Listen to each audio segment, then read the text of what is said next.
হাঁসফাঁস গরমে নাজেহাল রাজ্যবাসী। ৮ থেকে ৮০ সকল বয়সীরাই এই তপ্ত গরমে হচ্ছে অসুস্থ।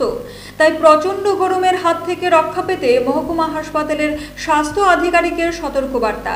জানা যায়, প্রচণ্ড রোদের ফলে বৃদ্ধি পাচ্ছে গরমের তাপমাত্রা বৃদ্ধিতে অতিষ্ঠ হয়ে পড়েছেন জনগণ। বুধবার বিশালগড় মহকুমা হাসপাতালের স্বাস্থ্য আধিকারিক ডক্টর অরুজিৎ সিনহা ছোট্ট শিশু ও বয়স্কদের প্রতি বিশেষ নজর রাখার আহ্বান রাখেন।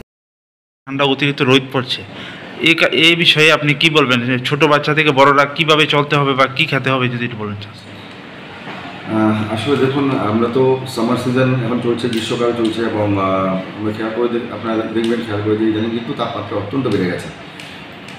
আগে তাপমাত্রা যেভাবে বাড়তো, এখন গ্লোবাল ওয়ার্মিংয়ের জন্য তো অত্যাধিক বেড়েছে তাপমাত্রা, যেই কারণে গত বছরও আমরা এই হিট ওয়েভ নিয়ে খুব কনসিয়াস ছিলাম। কারণ হিট ওয়েভে দেখা গেছে যে হিট স্ট্রোক থেকে শুরু করে, সানস্ট্রোক থেকে শুরু করে, তারপরে কি বলে শকে যাওয়া থেকে শুরু করে অনেকগুলি কমপ্লিকেশন আমরা পেয়েছিলাম, যে কারণে আমরা গত বছরও প্রিপেয়ার ছিলাম এটাকে ফাইট করার জন্য।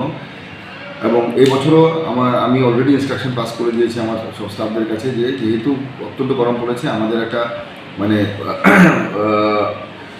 হিট ওয়েভ পেশেন্ট যারা এফেক্টেড আছে তাদেরকে ম্যানেজ করার জন্য একটা কর্নার আমরা রেডি রেখেছি হাসপাতালে আলাদা করে। তো এবারেতে আমার যেটা বার্তা থাকবে সবার কাছে কমিউনিটিতে, সেটা হচ্ছে যে এই গরমের মধ্যে, হিট ওয়েভের মধ্যে যেটা আমাদের মানে সচেতন থাকতে হবে, সেটা হচ্ছে আমাদের ওয়াটার ইনটেক। জলটা খুব বেশি করে খেতে হবে, খেতে হবে। কারণ আমাদের কি হয়, আপনারা ভালো করে জানি যে গরমে আমাদের শরীর থেকে প্রচুর পরিমাণে ঘাম বেরোয়, এবং সেই ঘামের মাধ্যমে আমাদের শরীর থেকে ইম্পর্টেন্ট ইলেকট্রোলাইট লস হয়।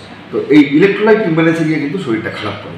এর জন্য প্রত্যেকটি মানুষ, সে বাচ্চা হোক, আবার বৃদ্ধ বনিতা, সবাইকেই কিন্তু প্রচুর পরিমাণে জল খেতে হবে। আর যতখানি সম্ভব মানে শরীর ঢাকা কাপড় পরতে হবে, নাইলে আবার সানবার্ন হওয়ার একটা ব্যাপার থাকে এই মানে সময়টাতে। আর বাচ্চাদেরকে অবশ্যই, বা যারা খুব বৃদ্ধ এবং বাচ্চারা, ওদেরকে খুব বেশি রোদে যেন বের না করা হয়, যতটা সম্ভব ঠান্ডায় রাখার চেষ্টা করতে হবে। কারণ দেখা গেছে যে মিডিল এজের বা ইয়াং গ্রুপ যেটা আছে, সেটা তবুও কিছুটা ফাইট করতে পারে এই জিনিসটাকে, কিন্তু বাচ্চা এবং বৃদ্ধরা কিন্তু বেশি এফেক্টেড হয়। এটা আমরা বারবারই দেখেছি, গত বছরও দেখেছিলাম। আমি তখন মেলাঘর হাসপাতালে এসডিএমও ছিলাম, তখনও কিন্তু বেশ কিছু পেশেন্টকে আমাদের ম্যানেজ করতে হয়েছে ইলেকট্রোলাইট ইমব্যালেন্সে, শকে একটা মাথা ঘুরে অজ্ঞানী হয়ে যায়।